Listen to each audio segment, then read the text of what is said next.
3, 2, 1. Estamos aqui com o engenheiro Francisco Soares, conselheiro nacional do CONTRAN, representante do Ministério do Meio Ambiente. Ele que foi 6 anos membro da JARE, da 18ª Superintendência da Polícia Rodoviária Federal no Maranhão. 10 anos conselheiro do Conselho Estadual de Trânsito no Maranhão e coordenador do Observatório do Trânsito também no Maranhão. Francisco Soares, engenheiro, o que está acontecendo no CONTRAN? O presidente fez um decreto que muda toda a configuração. É possível mudar a configuração do CONTRAN por um decreto? Não é possível, Ricardo. Não é? A Constituição brasileira era muito clara quando define a hierarquia das leis. Um decreto não tem um condão de mudar uma lei. Se você quer mudar a configuração do CONTRAN, quer mudar, alterar os assentos ou a presidência, o instrumento adequado é outra lei, é um projeto de lei, mas jamais um decreto. Então, eu considero que é um absurdo jurídico o que está sendo feito para mudar a composição do Conselho Nacional de Trânsito. Quais são os impactos que essa mudança na composição do CONTRAN ele vai causar no Sistema Nacional de Trânsito? Olha, Ricardo, na minha avaliação, e por esse tempo todo que eu estou no Sistema Nacional de Trânsito, a gente de imediato percebe que há um problema histórico nosso, que é o nosso sistema, que é uma base piramidal, ela tem a cúpula fragilizada. O CONTRAN, apesar de ser o órgão máximo de trânsito, ele sempre foi fragilizado pela própria composição. Então a gente tem uma cúpula de um sistema que só representa os interesses ministeriais. Não há sociedade civil representada, não tem representação do CETRAN, não há uma configuração mais concetânea com a sociedade. Então, a gente pode afirmar que o CONTRAN ele está de costa para a sociedade. Ele representa os interesses de governo, os interesses ministeriais.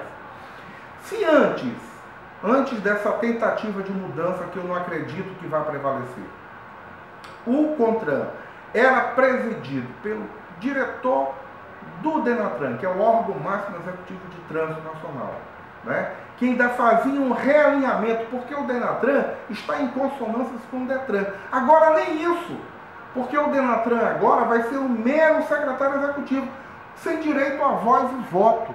Então o CONTRAN se fecha mais ainda entre quatro paredes, voltando não só as costas para a sociedade, mas se enclausulando numa igreja ministerial que não vai nem perceber o que está acontecendo no trânsito brasileiro. Então, eu vejo isso como um sinal de mau agouro, né? Mostrando que todas as políticas nacionais de trânsito, elas vão tender agora ao fracasso. Um retroagir, né? Vão retroagir, um retrocesso global, né? A gente não vai poder imaginar, por exemplo, nessa ótica de isolamento da cúpula do Sistema Nacional de Trânsito, que o PENATRANS, que foi aprovado em janeiro do ano passado, né, vai conseguir cumprir suas metas ao longo de 10 anos. Porque você agora deixou o sistema mais acéfalo do que já era, porque está enclausulado, está confinado numa igreja de 8 ministérios. Os ministros não são obrigados a entender de trânsito, e eles nem podem mais indicar representantes especialistas, como é o caso atual. Eles vão ter que tomar assento e discutir o quê? Com que base um ministro de saúde, um ministro da educação vai discutir trânsito? Então, ele não pode ser representado, e o DENATRAN, e o diretor do DENATRAN, que em tese seria o especialista nessa área, ele não teria direito à voz e à voto. Então, eu acho que nós vamos entrar numa espiral aí de regressão muito prejudicial ao Sistema Nacional de Trânsito. Eu não consigo enxergar uma luz no final do túnel. Quer dizer que os erros do presidente Bolsonaro não estão só com relação a alguns setores da nossa economia, algumas medidas aí que ele tem realizado com a educação, por exemplo, também está errando no quesito do trânsito, é isso? Olha, em relação a essas outras áreas temáticas, eu não vou opinar, não é? Mas na área de trânsito, eu não só opino, como afirmo categoricamente. A medida foi equivocada do ponto de vista jurídico e vai produzir efeitos no Sistema Nacional de Trânsito deletérios, não é? Nós vamos regredir. Eu acho que está se transformando o trânsito brasileiro numa máquina de moer carne humana. Os acidentes vão aumentar, não é? A gente vai ter uma maior desmembramento dessas políticas integradas e vai ser ruim para todo mundo. Infelizmente é o que a gente está vendo se delinear nesse cenário descortinado no dia 2 de janeiro de 2019. E na sua opinião, o que deveria ser feito para, ao invés de retroceder, para avançar no quesito do trânsito no Sistema Nacional de Trânsito no Brasil? Olha, Ricardo, esse é um tema que eu tenho me dedicado aí nos últimos 15 anos da minha vida, né? Como você disse, eu já fui quase tudo do Sistema Nacional de Trânsito. Na estrutura deliberativa, de JAR e até CONTRAN, e na estrutura executiva, fui interventor do DETRAN. Então eu conheço como esse sistema funciona. E eu tenho preparado um documento que eu já até entreguei ao Conselho Nacional de Trânsito, que é um manifesto pela refundação do Sistema Nacional de Trânsito. Nós temos uma necessidade urgente e premente de refundar, ou seja, refazer toda a base principiológica de como funciona o Sistema Nacional de Trânsito. Ele é um documento que vai virar livro agora, né? É um documento que é um documento robusto, que mostra tudo que tem que ser feito para o sistema de trânsito poder funcionar. E eu diria, assim, de uma forma bem simplificada, que, apesar de todos os erros do Código de Trânsito, ele tem muitas coisas boas, né?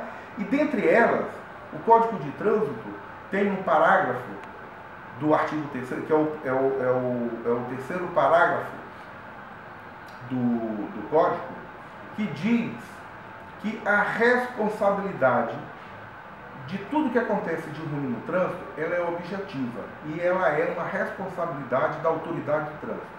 Então, a partir do momento em que o Ministério Público Estadual, o Ministério Público Federal, né, passar a cobrar das autoridades de trânsito que sejam os responsáveis objetivamente por toda e qualquer vítima, você vai ver que o trânsito no Brasil vai melhorar bastante. Por quê?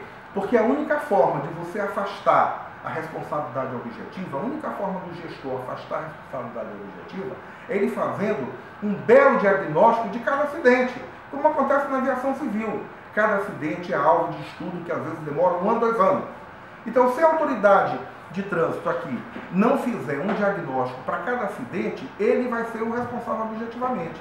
Ele precisa mostrar por A mais B, por laudo técnico, científico, que não é o responsável por aquele acidente.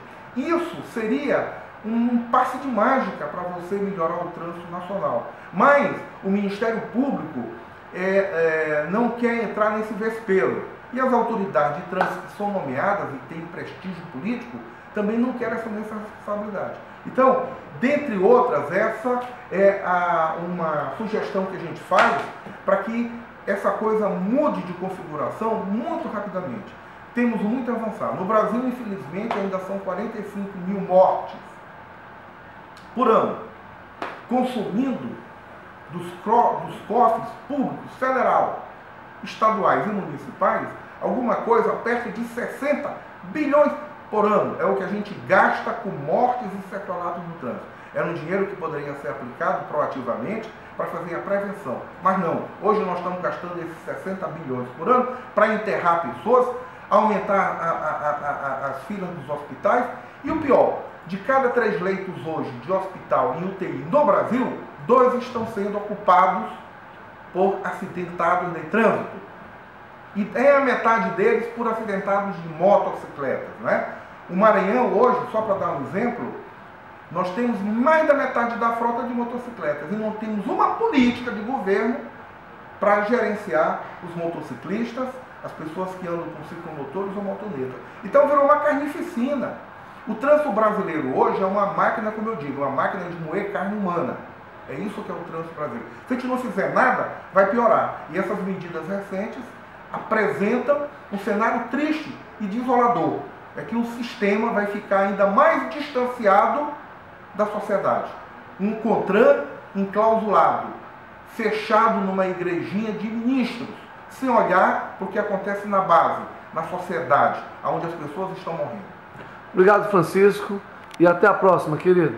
É sempre um prazer conversar, Ricardo, nós estamos nas ordens aí. Valeu.